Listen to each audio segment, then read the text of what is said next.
pour ce qu'il fait pour nous.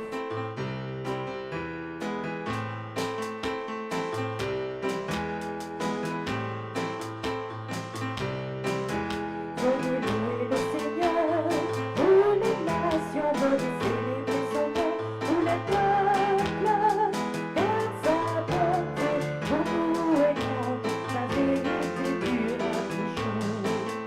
Venez louer le Seigneur, vous les nations, venez célébrer son nom, vous les peuples, car sa bonté pour nous est grande, sa vérité durera toujours. Alléluia.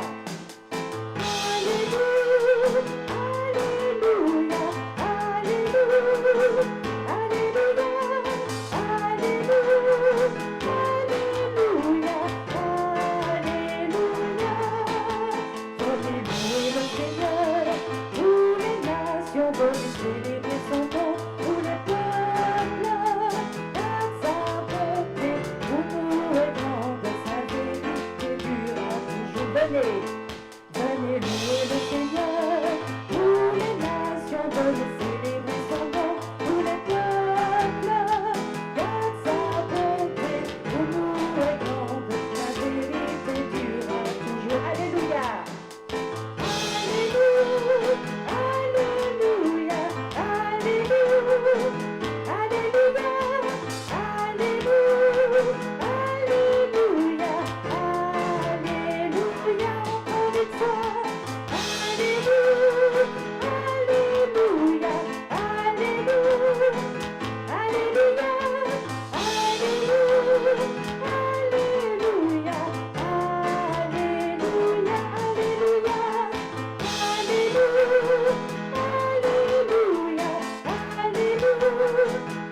alléluia.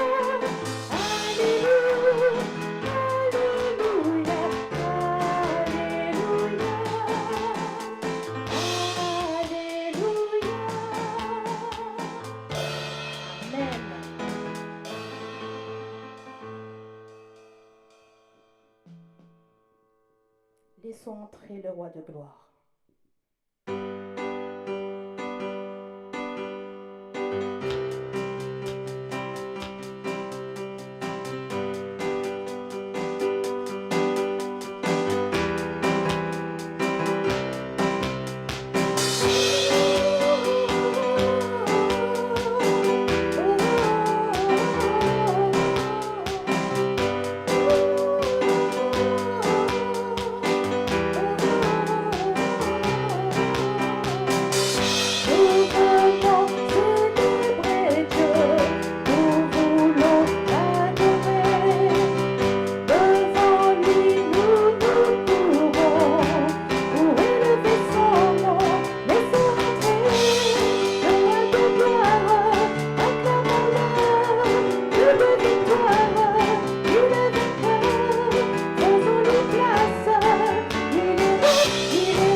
Accueillons.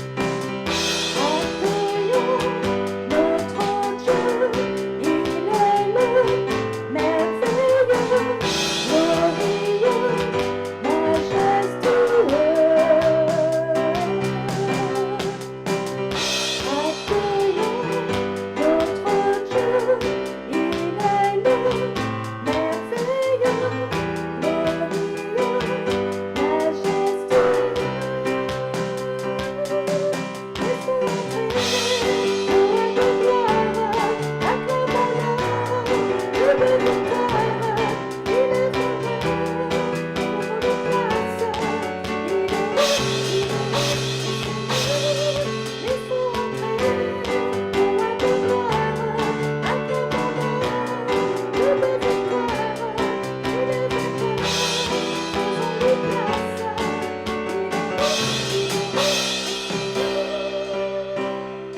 Amen, amen. Donc je vais lire un passage dans le psaume 11.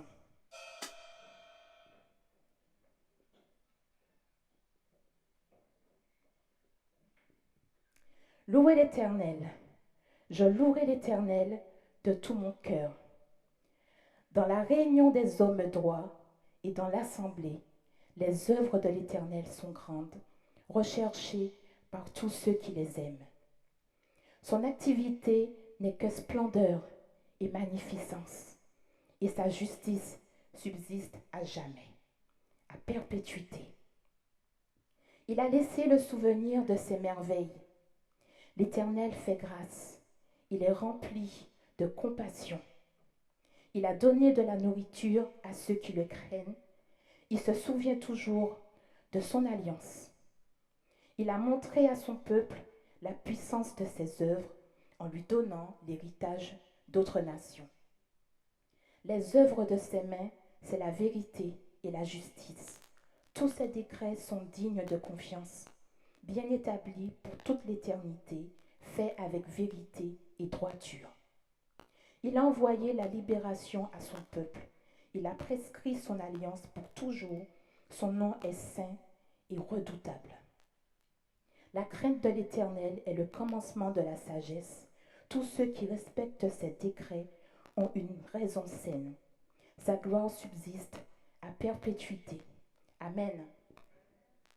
Oui, chaque jour serait au travers de la nature, nous pouvons voir la grandeur, la bonté et la grâce de l'Éternel, notre Dieu. Nous sommes appelés à le louer et à l'adorer de tout notre cœur constamment. Il nous a vraiment créés pour cela. Donc souvenons-nous de ses exploits, de tout ce qu'il a accompli dans nos vies, même quand on ne se rend pas forcément compte, même quand parfois on doute, mais le Seigneur, il est là, il est au contrôle de nos vies, il agit. Vraiment que nous puissions nous soumettre à lui, que nous puissions être dans l'humilité devant ce Dieu majestueux, puissant, rempli d'amour pour nous. Oui, les bontés de l'Éternel ne sont pas épuisées et il est fidèle dans ses promesses. Amen. Alléluia, oui, son amour est là, son amour est étonnant.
Dieu trois fois saint.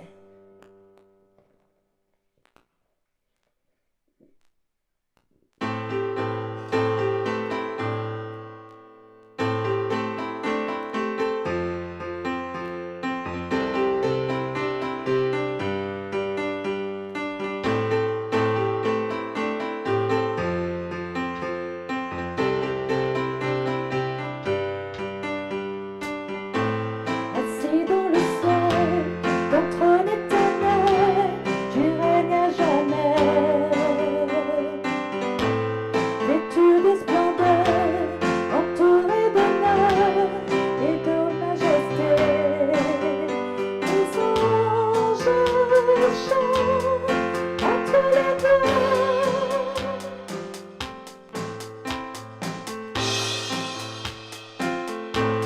Les cieux et les mers, la vie, la lumière, nous parlent de toi. Tu les as créés, les as appelés au son de ta voix. La terre chante, majestueux,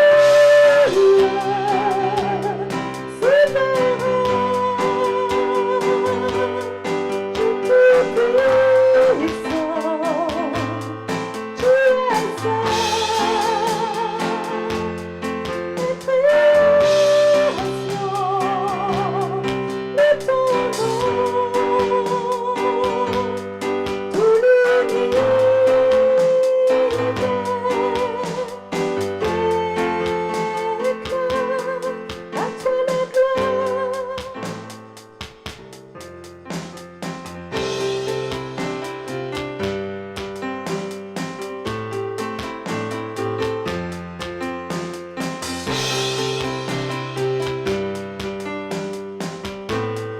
un serviteur, tu viens sur la terre, révéler l'amour. Divin créateur, merveilleux sauveur, tu vis pour toujours. Tes enfants chantent, majestueux, souverain, Dieu tout-puissant.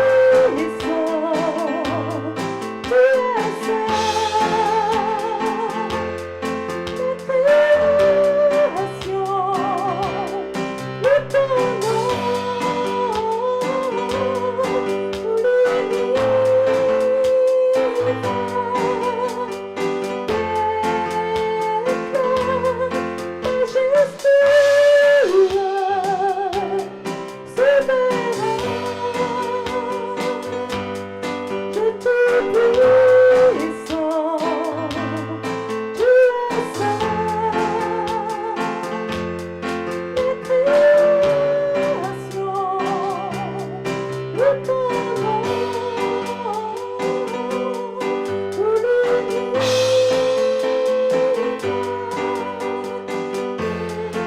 majestueux,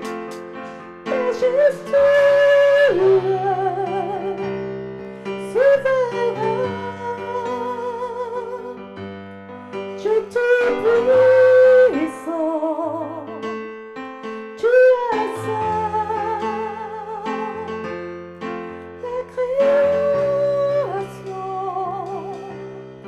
loue ton nom, tout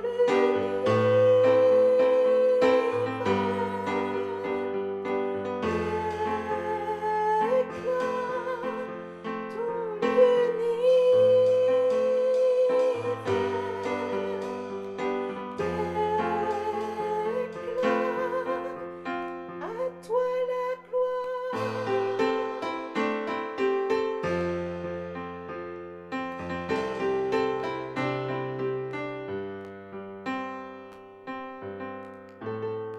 Reconnaissons que sans Dieu, nous ne sommes rien et nous ne pouvons rien sans le sacrifice de Jésus-Christ.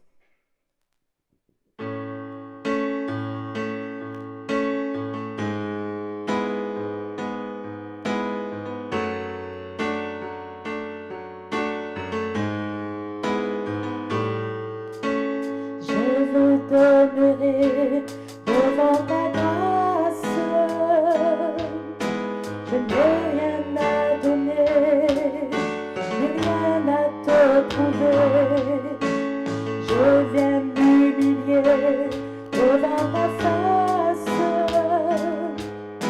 Tu me connais si bien, je ne te cache rien. Il n'y a que toi seul, toi seul, oh mon Jésus, qui est connu mes craintes et mes frayeurs. Il n'y a que toi seul, oh mon Jésus, qui te regarde et m'apaiser mon cœur.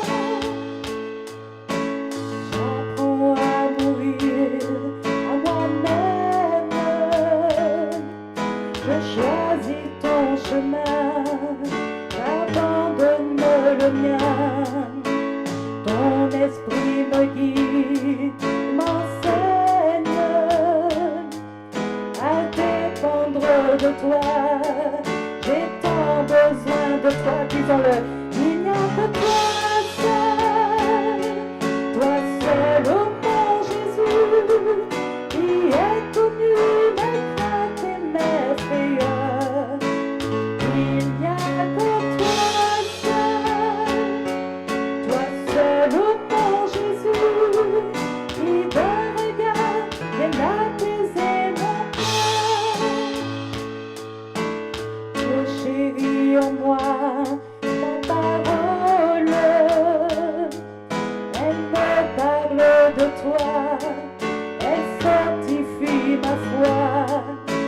J'apprends à prier tes prières. Lorsque tu as parlé, je ne veux plus douter, car il n'y a que toi seul, oh mon Jésus, qui est connu mes craintes et mes frayeurs. Il n'y a que toi seul, oh mon Jésus, qui te regarde et m'apaiser mon cœur. Encore une fois, il n'y a que toi seul, oh mon Jésus, qui est connu mes craintes et mes frayeurs. Il n'y a que toi seul, oh mon Jésus, qui te regarde et m'apaiser mon cœur. Qui te regarde et m'apaiser mon cœur. Amen. Je laisse la place à Sylvain.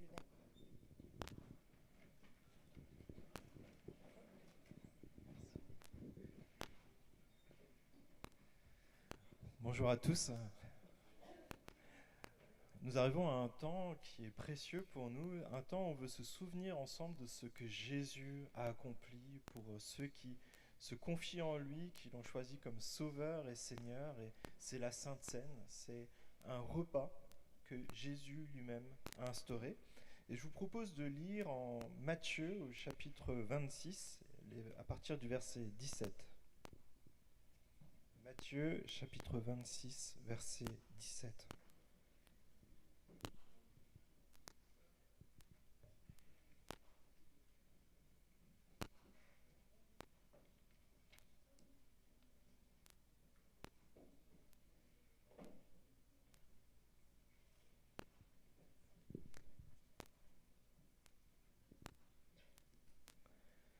Et ce que nous allons lire se déroule au moment de la Pâque juive, et on se rapproche doucement de cette date qui est un temps fort pour notre vie d'Église, et on va découvrir ensemble ce qui s'est passé. Le premier jour des pains sans levain, les disciples s'adressèrent à Jésus pour lui dire « Où veux-tu que nous préparions le repas de la Pâque ?» Il répondit « Allez à la ville, chez un tel, et vous lui direz, le maître dit, mon heure est proche. Je célébrerai la Pâque chez toi avec mes disciples. » Les disciples firent ce que Jésus leur avait ordonné et préparèrent la Pâque. Le soir venu, il se mit à table avec les 12. Pendant qu'il mangeait, il dit, je vous le dis en vérité, l'un de vous me trahira. Ils furent profondément attristés, et chacun se mit à lui dire, est-ce moi, Seigneur? Il répondit, celui qui a mis la main dans le plat avec moi, c'est celui qui me trahira. Le Fils de l'homme s'en va conformément à ce qui est écrit à son sujet. Mais malheur à l'homme par qui le Fils de l'homme est trahi. Mieux vaudrait que pour cet homme qui ne soit pas né. Judas, celui qui le trahissait, prit la parole et dit, est-ce moi, maître? Jésus lui répondit, tu le dis. Pendant qu'il mangeait, Jésus prit du pain et prononça la prière de bénédiction.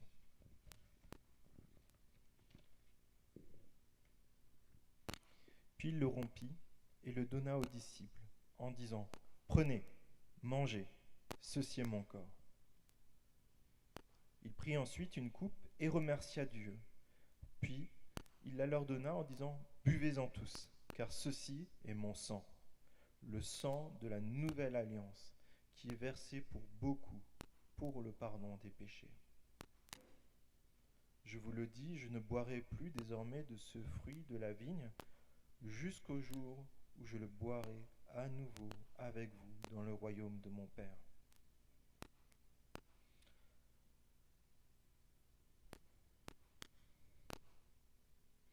Après avoir chanté des psaumes, ils se rendirent au mont des Oliviers.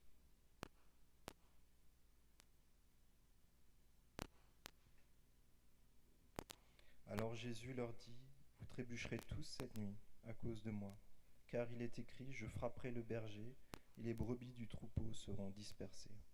Mais après ma résurrection, je vous précéderai en Galilée. Ce texte est fort. Jésus est en train de partager ses derniers instants avec ses disciples. C'est un temps où chacun doit se rappeler de tout ce que Jésus a dit, les miracles qu'il a accomplis. Et Jésus rappelle qu'il doit mourir à la croix et que cette souffrance, on le voit, elle commence dès à présent où quelqu'un le trahit, Judas. Jésus sait qu'il va devoir mourir à la croix, souffrir aussi physiquement, spirituellement. Mais il le fait pour ses disciples. Il le fait pour toi et moi qui sommes ici aussi pour le pardon de nos péchés. L'histoire, si elle s'arrêtait là, elle serait triste et quelqu'un mourrait pour le pardon de nos péchés.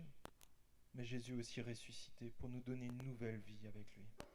Et si nous sommes présents ce matin et que nous célébrons la Sainte Seine qui est de faire ce que Jésus nous ordonne de faire, de prendre ce pain et ce jus de raisin ensemble, c'est pour rappeler que Jésus a donné son corps, qu'il a versé son sang pour chacun d'entre nous. Pour que ceux qui l'ont choisi comme leur sauveur et leur Seigneur puissent répondre et dire « Oui, je me souviens de ce que Jésus a fait pour moi ». Et je vous invite, si vous avez pris cette décision, que Jésus est celui qui a tout donné pour vous, celui qui a souffert pour le pardon de vos péchés et qui est ressuscité pour vous donner une vie nouvelle, de pouvoir prendre part à ce temps de Sainte Seine.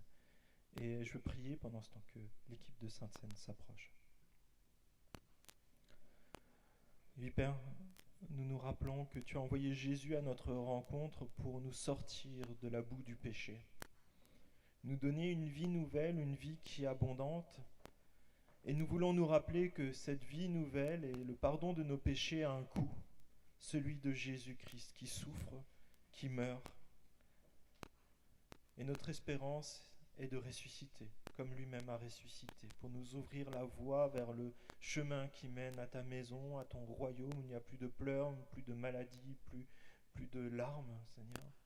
Et c'est ce que nous voulons célébrer tous ensemble, parce que nous plaçons notre confiance en Jésus-Christ, mort et ressuscité.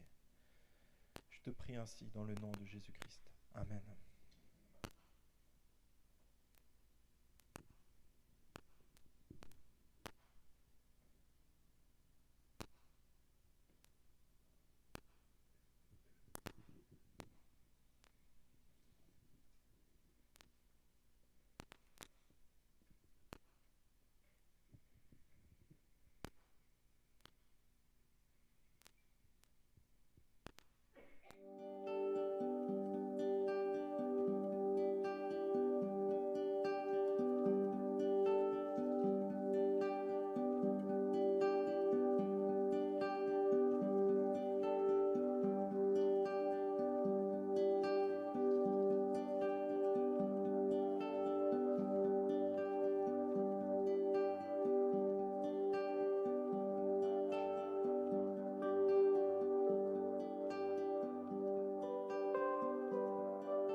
ma voix vers toi, car tu as tout pardonné, tout ce qui m'accablait. Jésus, j'élève ma voix vers toi. Pour moi tu as tout donné, oh je veux te louer. Jésus, Jésus, j'élève ma voix vers toi, car tu as tout pardonné, tout ce qui m'accablait. Jésus, j'élève ma voix vers toi. Pour moi tu as tout donné, oh je veux te louer. Même si tout bascule, si la peur venait m'envahir, rien ne pourrait taire ton amour. Ni les puissances du ciel, ni le présent ni l'avenir, rien ne me séparera de ton amour. Jésus, Jésus, j'élève ma voix vers toi, car tu as tout pardonné, tout ce qui m'accablait. Jésus, j'élève ma voix vers toi. Pour moi tu as tout donné, oh je veux te louer. Même si tout basculait, si la peur venait m'envahir, rien ne pourrait taire ton amour. Ni les puissances du ciel, ni le présent ni l'avenir, rien ne me séparera de ton amour. Jésus, Jésus, j'élève ma voix vers toi. Tu as tout pardonné, tout ce qui m'accablait. Jésus, j'élève ma voix vers toi. Pour moi tu as tout donné, oh je veux te louer. Jésus, Jésus, j'élève ma voix vers toi, car tu as tout pardonné, tout ce qui m'accablait. Jésus, j'élève ma voix vers toi. Pour moi tu as tout donné, oh je veux te louer. Amen.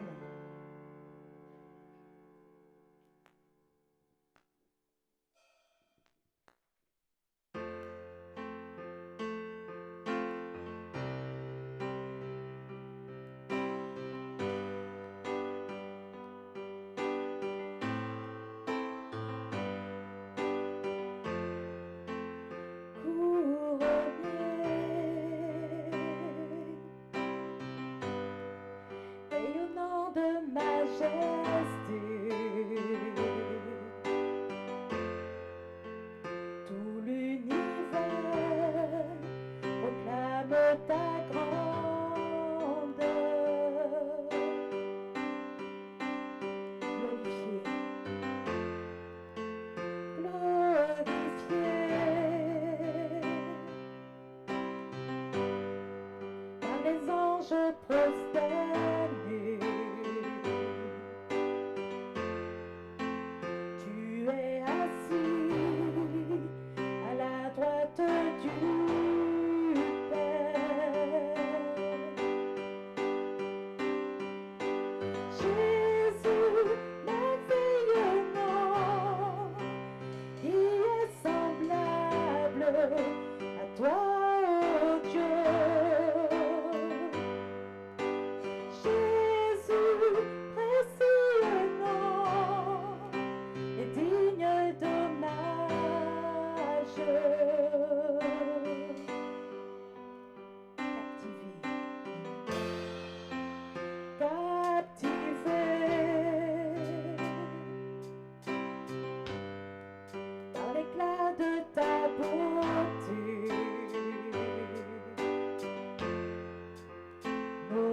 s'élève pour te rendre gloire. Disons-le. Jésus, merveilleux nom, qui est semblable à toi, ô Dieu. Jésus, précieux nom, est digne d'hommage.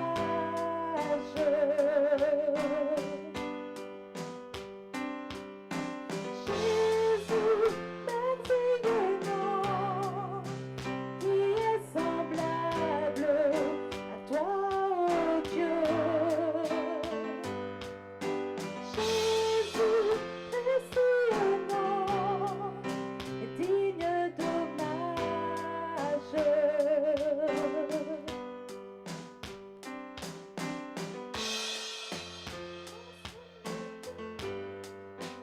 Divin rocher, prince de la paix, créateur, fils bien-aimé, roi serviteur, Seigneur couronné, commencement, ultime fin, soleil levant, étoile du matin, Dieu tout-puissant, Dieu trois fois saint, sauveur vivant, maître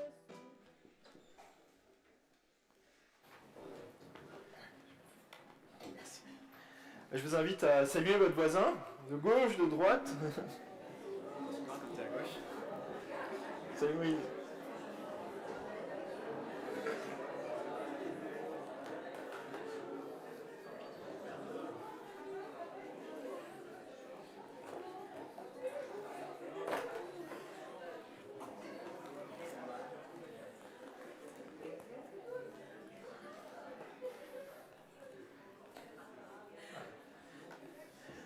Ah. Bonjour aussi. Allez, d'accord. Si quelqu'un a une place à côté de lui, il peut lever la main, comme ça, il y a des places par ici s'il y a besoin. 2, je crois.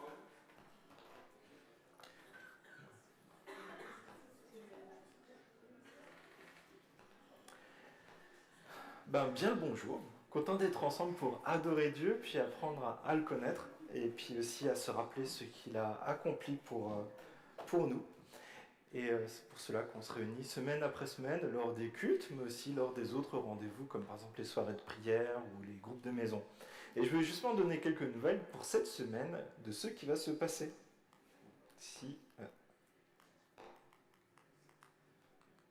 Ah, super.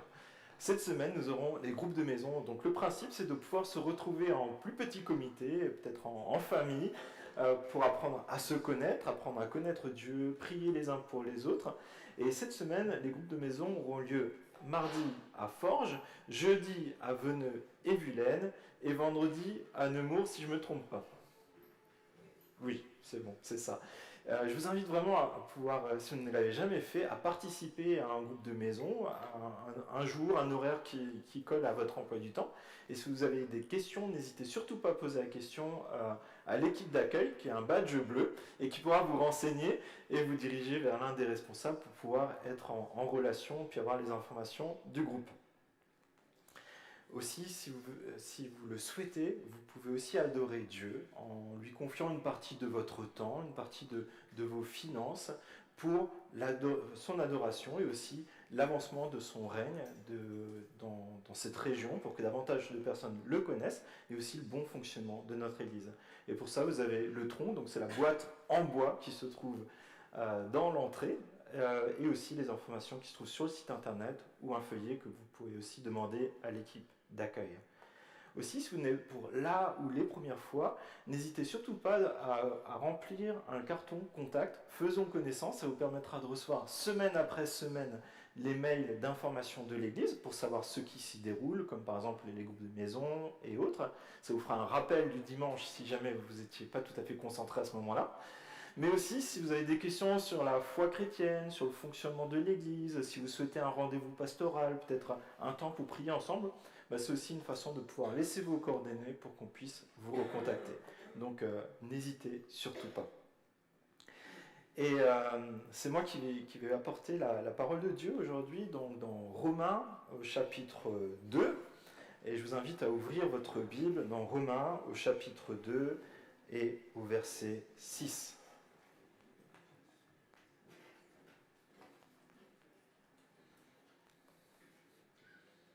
Romains au chapitre 2 et au verset 6. Et pour ceux qui ont un peu de mal à trouver la bonne page et qui ont la même Bible que moi, c'est la page 733. Comme vous le savez, on a commencé une série de prédications dans le livre de Romains, donc on essaye d'aborder en fait chaque portion de ce livre, de la Bible, plus ou moins verset par verset, parce qu'on pense que le livre que Paul a écrit aux Romains, c'est un condensé, un résumé de l'évangile de Jésus-Christ, et nous pensons que c'est bon pour nous aussi, encore aujourd'hui, de pouvoir avoir des réflexions sur l'évangile de Jésus-Christ, parce que ça nous permettra de pouvoir le vivre. Amen. Et aussi de pouvoir le partager. Et on a besoin par moment de pouvoir approfondir des vérités centrales de l'évangile. Et ça fait déjà 2 dimanches, je crois, qu'on parle justement aussi du jugement de Dieu, de ceux qui nous justifient. Et je vous annonce que ça continue. Et le titre que j'ai donné pour la prédication d'aujourd'hui sur Romains 2 au chapitre 2, versets 6 à 16, c'est dur, c'est « Dieu juge sans favoritisme ». Tu peux venir devant lui tel que tu es, Dieu va te juger. Ça fait peur, mais on va voir de quoi il en retourne. Et je ne sais pas si vous avez déjà posé cette question, mais comment est-ce que Dieu jugera des personnes qui n'ont jamais entendu parler de Jésus-Christ? Vous avez déjà posé cette question? Et souvent on rajoute, mais c'est pas juste. Oui. Ah non, on t'a jamais dit ça? D'accord. Mais c'est vrai que c'est une question qui se pose régulièrement, et c'est vrai que souvent ça nous décontenance, ça fait beaucoup de syllabes, et on ne sait pas trop quoi répondre à ce moment-là. Alors je ne pense pas qu'aujourd'hui on pourra donner une réponse claire, nette et précise qui pourra peut-être aider directement la personne, mais en tout cas je pense que dans le texte qu'on va voir aujourd'hui, il y a un certain nombre d'éléments de réponse qui vont nous aider à nous-mêmes affermir notre foi, mais aussi pouvoir répondre à ces questions-là. Et nous allons voir que face au jugement de Dieu, nous avons besoin de l'évangile de Jésus-Christ. Tout ce qu'on pourrait présenter à la barre de ce tribunal en dehors de l'évangile de Jésus-Christ ne nous servirait à rien. Nous allons voir que que le jugement de Dieu est impartial, donc c'est-à-dire qu'il ne fait pas de favoritisme, mais que le jugement de Dieu est aussi parfait. Et je propose de lire donc Romains chapitre 2, verset 6 jusqu'au verset 16. Est-ce que tu peux m'aider, Serge? Merci. Il traitera chacun conformément à ses actes. À ceux qui, par leur persévérance à faire le bien, recherchent l'honneur, la gloire, l'incorruptibilité, il donnera la vie éternelle. Mais il réserve son indignation et sa colère à ceux qui, par esprit de révolte, rejettent la vérité et obéissent à l'injustice. La détresse et l'angoisse atteindront tout être humain qui fait le mal, le juif d'abord, mais aussi le non-juif. La gloire, l'honneur et la paix seront pour tout homme qui fait le bien, le juif d'abord, mais aussi le non-juif, car devant Dieu, il n'y a pas de favoritisme. Tous ceux qui ont péché sans la loi périront aussi sans la loi. Et tous ceux qui ont péché sous la loi seront jugés au moyen de la loi. En effet, ce ne sont pas ceux qui écoutent la loi qui sont justes devant Dieu, mais ceux qui la mettent en pratique et qui sont déclarés justes. Quand les non-juifs qui n'ont pas la loi font naturellement ce qui est prescrit ce que prescrit la loi, ils se tiennent lieu de loi à eux-mêmes, bien qu'il n'ait pas la loi. Ils montrent que l'œuvre de la loi est écrite dans leur cœur, car leur conscience en rend témoignage et leurs pensées les accusent ou les défendent tour à tour. C'est ce qui paraîtra le jour où, conformément à l'évangile que je prêche, Dieu jugera par Jésus-Christ le comportement secret des hommes. Je vous propose de prier. Oui, Père, c'est vrai que tu nous as laissé ces textes qui sont parfois durs à comprendre, parfois durs à accepter pour notre enseignement, pour que nous te connaissions mieux et que nous menions une vie qui t'honore, une vie qui te mette au centre de nos préoccupations, que nous fassions le bien que tu attends de nous et que nous rejetions le mal selon ce que toi tu déclares bien et mal. Mais avant tout, je te prie que vraiment dans ce temps, tu puisses ouvrir les yeux de nos cœurs pour que nous puissions voir combien tu as un Dieu qui est bon, un Dieu qui déverse ta grâce sur nous et que l'évangile de Jésus-Christ sauve, libère. Je te prie ainsi dans le nom de Jésus. Amen. Le jugement de Dieu est impartial. Dieu ne fait pas de favoritisme. Et on voit ici que Dieu juge chaque personne. Toi, ton voisin, moi, Dieu juge chaque personne. Verset 6, il traitera chacun conformément à ses actes. Et ça veut dire que, c'est un peu détaillé par la suite, mais Dieu jugera nos actions, mais aussi nos inactions. Toutes les fois, on est resté passif et on a regardé les choses se faire, on n'a pas fait le bien qu'on devait faire.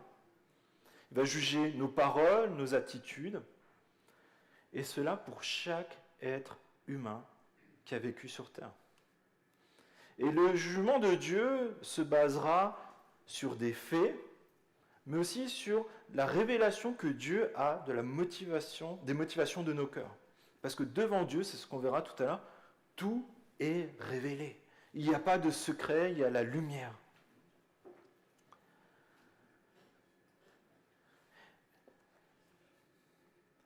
En Hébreux, au chapitre 9, versets 27 à 28, il est dit cela. Il est réservé aux êtres humains de mourir une seule fois. Après quoi vient le jugement. Si on s'arrêtait là, je pense qu'on serait bien triste.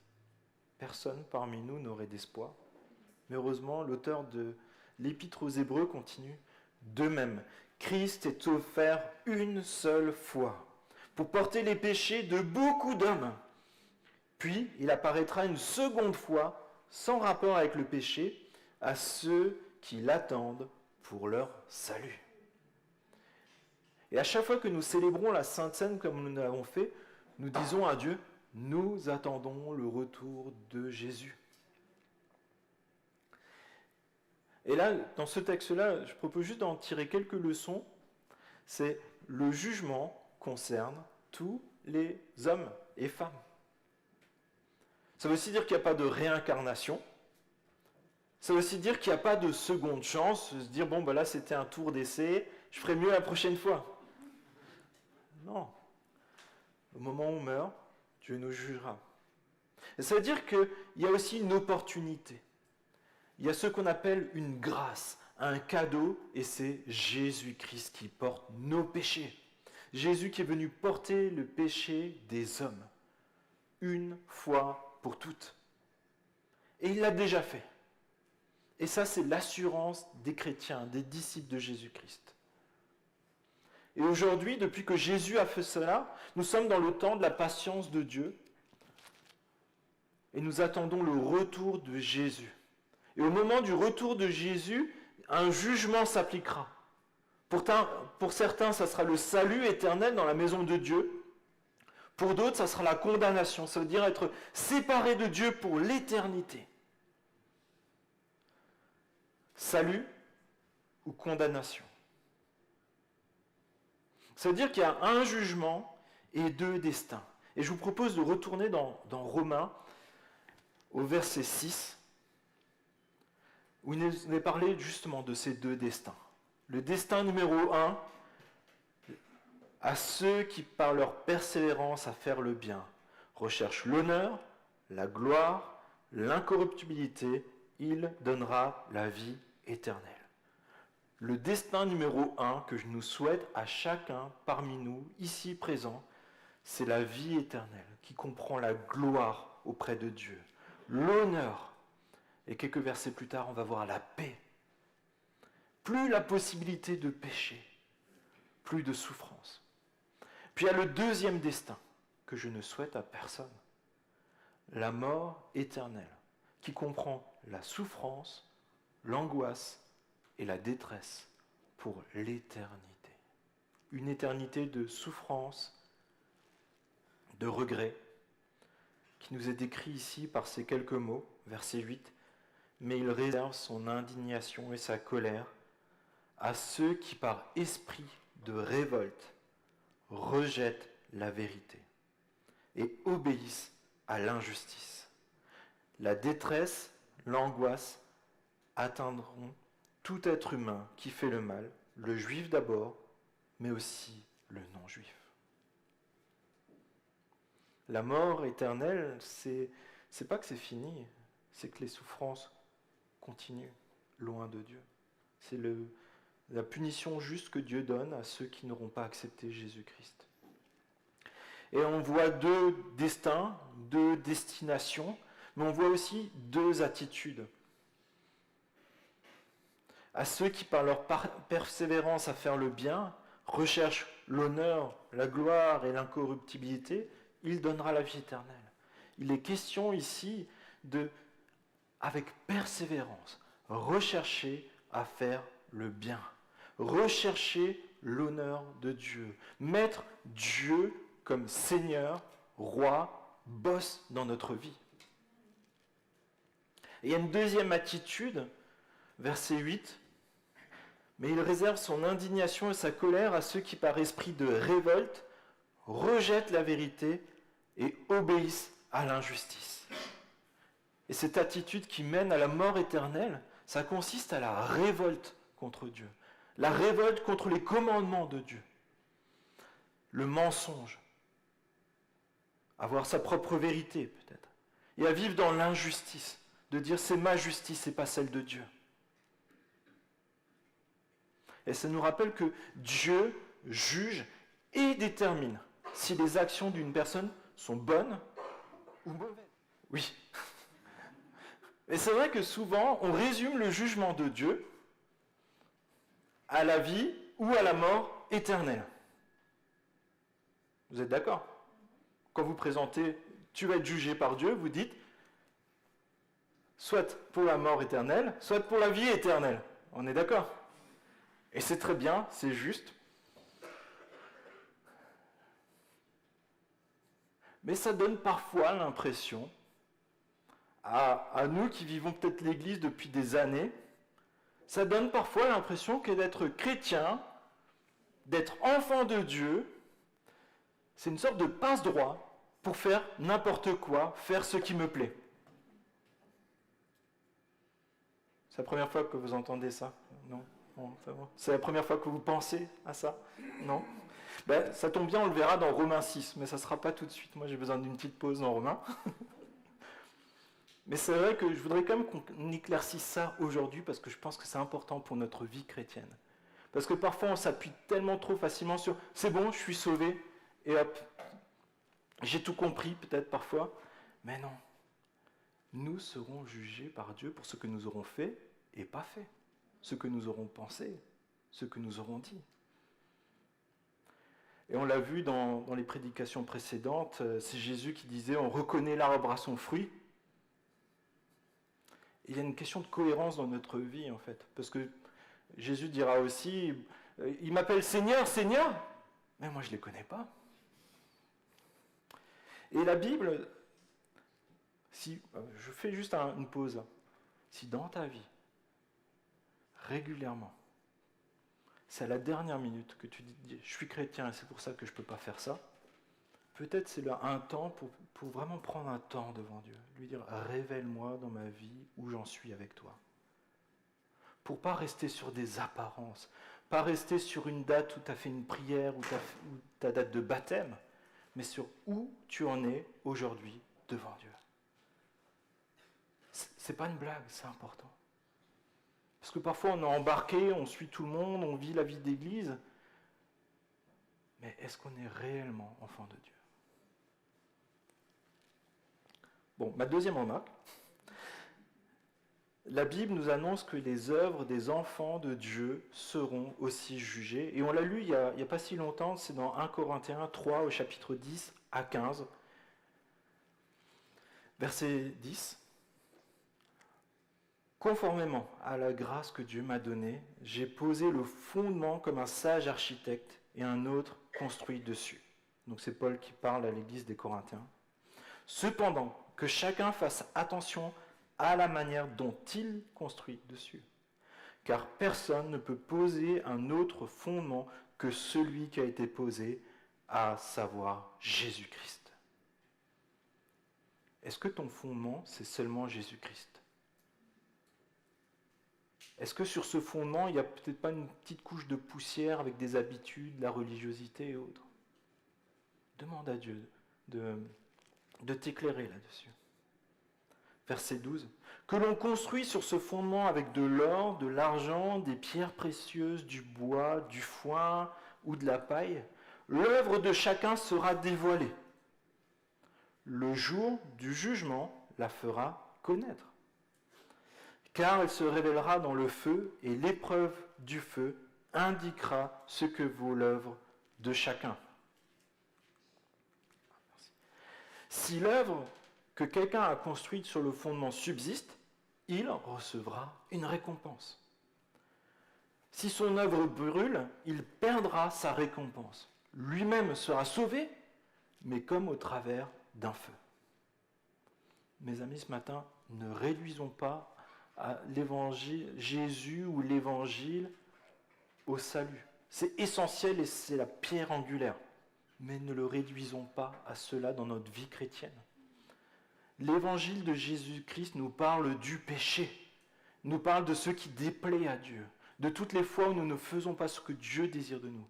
L'évangile de Jésus-Christ nous parle de repentance, de moments où nous nous détournons du péché pour dire « maintenant je vis pour Dieu ». Et ça se passe à un moment clé dans notre vie, mais ça se passe au quotidien, dans notre cheminement, dans notre vie quotidienne. L'évangile de Jésus-Christ nous parle d'une vie nouvelle où nous vivons différemment du péché. Nous vivons différemment d'avant. Nous vivons pour la gloire de Dieu. Parce que notre désir est de ressembler à Jésus, d'accomplir l'œuvre de Dieu. Et c'est pour ça que nous avons besoin d'un fondement stable et solide sur lequel construire. Nous avons besoin de savoir quel est ce fondement et quelle est l'œuvre que Dieu construit dans ta vie, dans ta famille, dans notre Église et dans cette région. Et enfin, et parfois on a du mal à l'admettre en tant que chrétien, d'offrir notre vie en sacrifice d'adoration à Christ. D'offrir nos vies en sacrifice d'adoration à Christ. C'est pour ça, je nous encourage vraiment chacun à vivre d'une manière où nous n'aurons pas à avoir honte au moment où Dieu jugera nos œuvres. Que nous soyons vus par Dieu comme des personnes fidèles, qui mettons Dieu en premier dans sa vie. Vivons de manière à honorer Dieu. Et moi, ce qui m'aide par moments, c'est de me dire, quand dans des situations où je ne sais plus par où commencer, de dire, mais qu'est-ce que ferait Jésus à ma place? Pas en disant, tiens, il me faudra un miracle. Mais comment Jésus aurait réagi dans cette situation? Mais souvenons-nous que le jugement de Dieu se fait sans favoritisme. Verset 12. Tous ceux qui ont péché sans la loi périront aussi sans la loi, et tous ceux qui ont péché sous la loi seront jugés au moyen de la loi. Dieu juge chaque personne en fonction de la lumière de l'évangile qu'il a donné à cette personne. Dieu juge en fonction de ce que tu as reçu de l'évangile de Jésus-Christ. Je vais prendre un texte pour expliquer ça qui se trouve dans Matthieu, chapitre 11, versets 20 à 24, et c'est Jésus qui l'explique. Je vois beaucoup de parallèles d'ailleurs entre Romains et Matthieu, je ne sais pas si vous avez remarqué. J'ai l'impression que Romains, c'est un résumé, enfin ça résume des passages où Jésus donne son évangile. Donc Matthieu chapitre 11, verset 20. Alors Jésus se mit à faire des reproches aux villes dans lesquelles avaient eu lieu la plupart de ces miracles, parce qu'elles n'avaient pas changé d'attitude. Malheur à toi, Chorazim, malheur à toi, Bethsaïda, car si les miracles accomplis au milieu de vous avaient été faits à Tyr et dans Sidon, il y a longtemps que leurs habitants se seraient repentis, habillés d'un sac et assis dans la cendre. C'est un signe d'humilité. Verset 22. C'est pourquoi je vous le dis, le jour du jugement, Tyr et Sidon seront traités moins sévèrement que vous. Et toi, Capernaum, seras-tu élevé jusqu'au ciel? Non, tu seras abaissé jusqu'au séjour des morts. Car si les miracles accomplis au milieu de toi l'avaient été dans Sodome, elles subsisteraient encore aujourd'hui. C'est pourquoi je vous le dis, le jour du jugement, le pays de Sodome sera traité moins sévèrement que toi. Alors, Sodome et Gomorrhe, c'est deux villes dans l'Ancien Testament où vraiment c'était des personnes qui péchaient et qui étaient en horreur à Dieu, et Dieu a fait disparaître complètement ces villes par son jugement. Et là, il est en train de dire qu'en fait, ces villes qui sont en Israël, qui ont accès à la loi, qui ont accès à l'Ancien Testament, qui ont accès aux miracles de Jésus, seront jugées plus sévèrement que ces villes qui faisaient complètement n'importe quoi, et qui faisaient le mal à une échelle où on s'en souvient encore aujourd'hui de plusieurs milliers d'années après. Vous vous rendez compte? Et là, je voudrais ressortir 3 enseignements. Le premier, les miracles sont des instruments de Dieu qui ont pour vocation de nous faire approcher de Dieu, pour nous montrer que Dieu veut nous faire du bien, que Dieu a une grâce pour nous, par Jésus-Christ, pour que nous puissions le connaître, que nous puissions nous confier en lui, que nous puissions vivre par Jésus-Christ. Ou bien, comme c'est décrit ici, nous nous endurcissons pour la condamnation éternelle. Deuxièmement, ce que Dieu nous demande, quand nous voyons des miracles, lorsque Dieu nous parle, c'est une repentance sincère. C'est nous détourner de ce qui est mal pour nous tourner vers Dieu. En lui confessant, voilà, j'ai fait le mal. Voilà, ça me pourrit mon existence. Mais maintenant, je veux vivre pour toi. Je veux marcher avec la force que tu me donnes. Je crois que Jésus a payé le prix pour mes péchés. Je veux vivre pour toi. Et enfin, troisièmement, il y a des degrés de punition en enfer. Tout le monde ne souffrira pas de la même manière en enfer. C'est quelque chose qui n'est pas très détaillé dans la Bible, mais en tout cas qui est présent à plusieurs moments. Et Dieu jugera chacun de manière parfaite. Et je pense que c'est ça qu'il faut retenir. Ce n'est pas nous qui jugeons, on ne pourra pas comprendre toutes ces choses que Jésus nous révèle par ses exemples aussi. Mais Dieu est juste, il est juge et il est parfait. Et la condamnation et la punition prendra en compte cette quantité de lumière dont on aura été l'objet par Jésus-Christ, de par son évangile. Et qu'une personne aura peut-être rejeté alors qu'il a compris très clairement qu'est-ce que c'est l'évangile de Jésus-Christ, mais il l'aura rejeté en disant ça ne me concerne pas, moi ça ne m'intéresse pas, moi je veux continuer à vivre de cette façon-là. Cette personne-là, de l'exemple de Jésus, elle sera jugée beaucoup plus sévèrement que quelqu'un qui aura peut-être juste entendu une fois dans sa vie le nom de Jésus.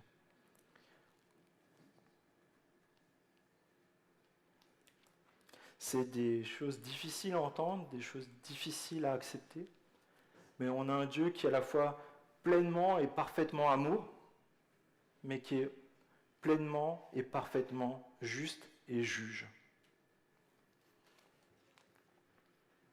Et la question qui se pose à chacun d'entre nous, et surtout lorsque on n'a pas accepté Jésus comme son sauveur et comme son Seigneur, combien de lumière as-tu reçu?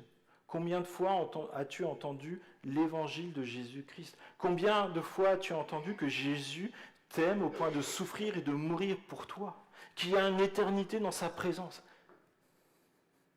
Ce matin, j'ai envie de te dire, réponds ce matin. Tu peux simplement faire cette prière en disant, je me repens de mes péchés. Je veux plus vivre pour moi-même. Je veux plus vivre dans ce qui me détruit. Je veux faire confiance à Jésus-Christ, qui a souffert pour moi, qui est mort pour moi. Et Jésus est mon sauveur et mon Seigneur. Tu peux commencer par une prière toute simple comme celle-là. Et Dieu va t'accompagner pour le reste. Il est question de quelque chose de grave et d'important. Est-ce que ça vaut vraiment la peine de souffrir pour l'éternité pour satisfaire son orgueil?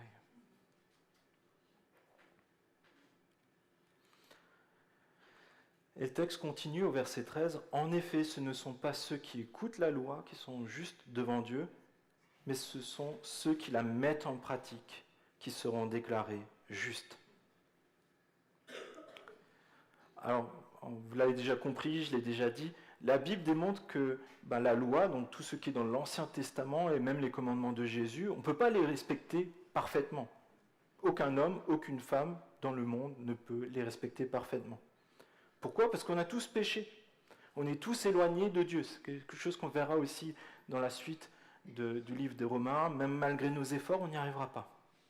Nous avons tous besoin de faire confiance à Jésus, qui a parfaitement obéi à Dieu, qui a parfaitement respecté tous les commandements de Dieu. Et ce texte nous amène en quelque sorte un cran plus loin dans notre réflexion. Et je pense que ça peut nous parler vraiment personnellement à beaucoup d'entre nous. Il ne suffit pas d'écouter l'Évangile pour être juste. Il ne suffit pas de venir semaine après semaine et d'entendre des passages de la Bible pour être déclaré juste devant Dieu, de pouvoir être accueilli dans la maison de Dieu. Il faut répondre à l'Évangile. Et il faut aussi persévérer dans l'obéissance, même si c'est imparfaitement. Continuer à se battre contre le péché. On l'a vu, les personnes nées de nouveau sont dirigées par le Saint-Esprit. Elles obéissent à l'enseignement de la Bible pour savoir ce qui est juste, droit et ce qui plaît à Dieu. Les œuvres et les attitudes d'une personne révèlent la réalité de sa foi, de sa nouvelle naissance et de sa soumission à Dieu. Comprenez bien ça, et c'est vraiment important. Une personne ne gagne pas la justification par l'obéissance. Une personne ne gagne pas la justification par l'obéissance. Au contraire, l'obéissance est la démonstration de sa justification. C'est-à-dire que si tu obéis, c'est parce que tu appartiens à Jésus-Christ. C'est pas parce que tu mériterais quelque chose de plus, mais c'est simplement parce que tu es un enfant de Dieu et tu veux ressembler à ton Père. Et ceux qui sont justifiés par Dieu et prêts pour le jugement de Dieu sont ceux qui appliquent les commandements de Dieu. Leur mode de vie est d'obéir à la parole de Dieu et pas la remettre en question. Et ce matin, j'ai vraiment envie de te poser cette question-là. C'est peut-être insistant, mais peut-être il y a une personne pour laquelle c'est son jour, mais je ne sais pas.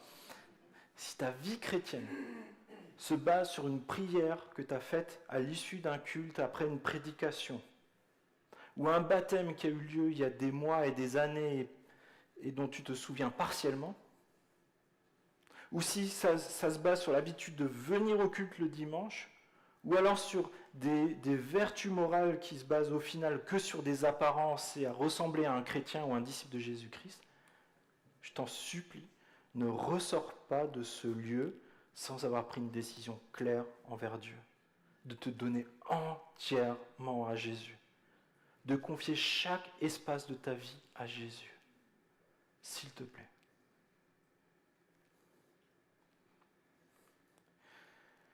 Verset 14.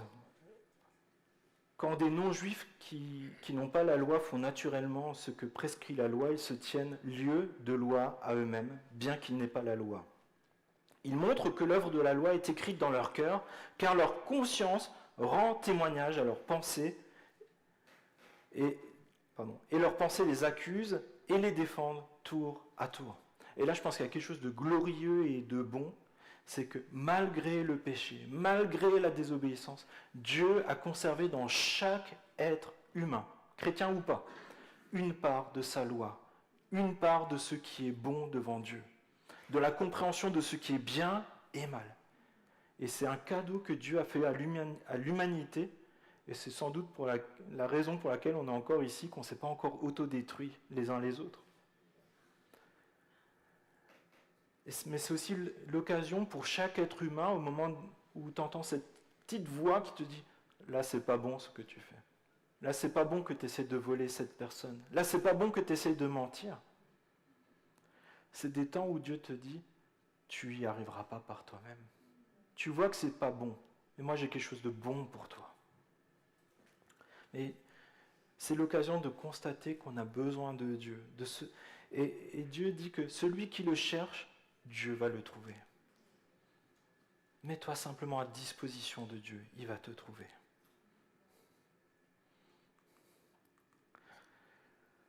Verset 16. C'est ce qui paraîtra le jour où, conformément à l'évangile que je prêche, Dieu jugera par Jésus-Christ le comportement secret des hommes. Dieu juge les secrets de chaque personne par Jésus-Christ et selon l'évangile.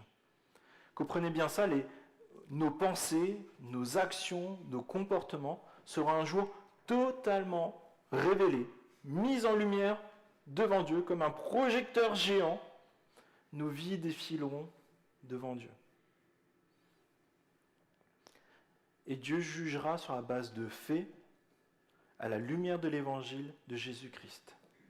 Et personne ne peut passer un test positif à ce test. Seuls ceux qui auront confessé leurs péchés, ceux qui se seront repentis en disant « J'ai besoin de Jésus dans ma vie », ceux qui font confiance à la suffisance de la mort et de la résurrection de Jésus, qui obéissent et vivent pour Jésus, seront sauvés, malgré que leur vie n'aura pas été aussi bonne que ce que Dieu aura voulu.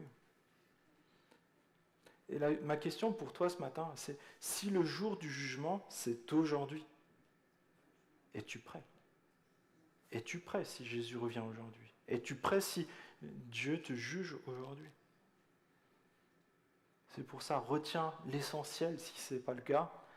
Il n'y a pas de salut en dehors de Jésus. Actes chapitre 4, verset 11.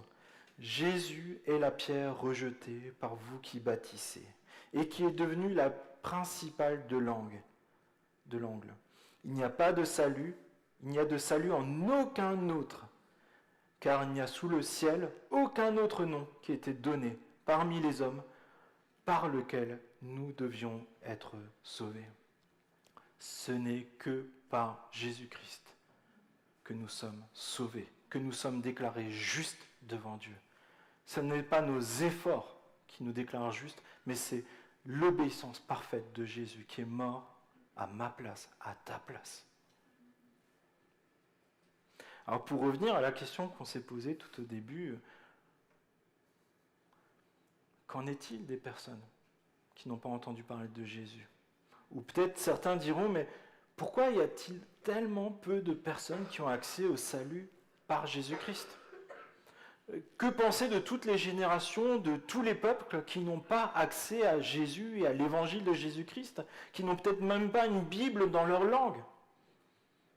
Mais je pense que la réponse, elle ne va peut-être pas vous suffire, mais la réponse est une bonne compréhension de la grâce. Le péché est en horreur à Dieu. Et nous méritons tous le châtiment d'être séparés de Dieu et d'aller en enfer. Mais la grâce de Jésus a coûté le prix fort à Dieu et à Jésus, c'est-à-dire la souffrance et la mort. Jésus a subi toute la honte, toute la souffrance que tu aurais dû subir. mais Jésus est aussi ressuscité. Et plus on prendra conscience de la violence et de la souffrance qui est liée au salut par Jésus-Christ, plus nous serons reconnaissants pour notre salut. Le salut que Dieu te donne ou te propose. Le salut des millions de personnes qui vivent pour Christ, même si c'est difficile. Il y a les chiffres de la persécution de Porte Ouverte, une association qui vient en aide aux chrétiens persécutés dans le monde, qui ont été publiés récemment. Près de 365 millions de chrétiens vivent aujourd'hui persécutés dans le monde. 365 millions de chrétiens vivent persécutés aujourd'hui dans le monde. Certains sont insultés, certains perdent leur travail, certains perdent leurs biens, leurs maisons, parfois leurs droits. Ils ne peuvent plus faire certains métiers, ils ne peuvent plus être fonctionnaires, ils ne peuvent plus faire des démarches administratives. J'ai rencontré une personne aussi qui a perdu sa famille. On lui a dit, tu es devenu chrétien, tu pars, mais tu laisses ta femme et tes enfants ici. Certains sont torturés ou mis à mort. Mais croyez bien que s'ils persévèrent dans la foi chrétienne, à être des disciples de Jésus-Christ, même si c'est extrêmement difficile, c'est qu'ils sont convaincus que l'évangile de Jésus-Christ vaut la peine d'être vécu, vaut la peine d'être annoncé. Les fruits de leur nouvelle naissance sont visibles au quotidien dans leur vie, parce qu'ils se donnent complètement à Jésus, en l'honneur de Dieu. Et le jugement de Dieu, rappelons-nous qu'il est parfait, que Dieu ne fait pas de favoritisme, mais que nous pouvons accéder à Dieu, au salut, au pardon de nos péchés par Jésus-Christ. Et je vous invite à prier pendant ce temps que l'équipe de louange se met en place.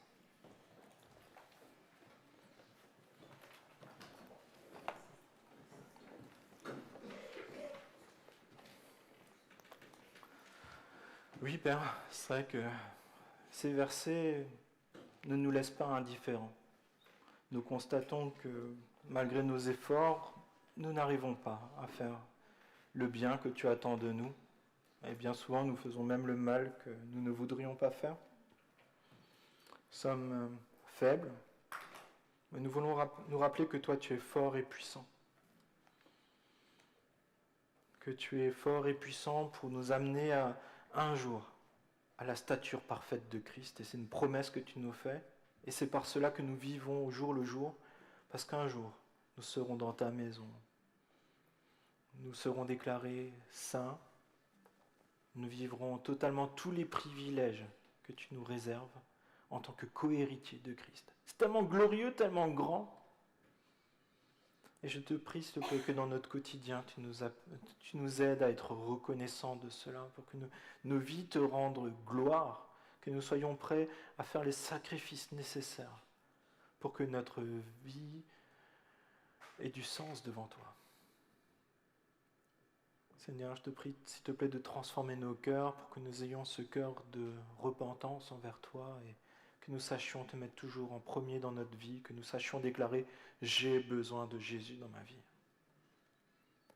Je te prie que vraiment tu puisses permettre que nos yeux s'ouvrent sur ta sainteté et que nous puissions marcher de progrès en progrès dans ton obéissance, à faire le bien. Je te prie, s'il te plaît, pour aussi peut-être des amis qui n'ont pas encore pris cette décision de te suivre, de te faire confiance, d'abandonner la vie passée pour accepter cette vie nouvelle que tu proposes en Jésus. Je te prie, s'il te plaît, que tu puisses te révéler à eux de manière toute particulière et que tu enlèves ce qui est un obstacle à plier le genou devant toi et à confesser Jésus comme Sauveur et Seigneur. Et en tout, nous voulons être reconnaissants à toi qui es venu dans ce monde, qui a tout abandonné, pour que nous puissions être déclarés justes et saints devant toi par Jésus-Christ. Et je te prie que vraiment, même si parfois on a du mal à comprendre les choses, et que nous puissions te faire confiance, que nous puissions déclarer que tu es parfaitement juste, saint dans tes jugements. Je te prie dans le nom de Jésus. Amen.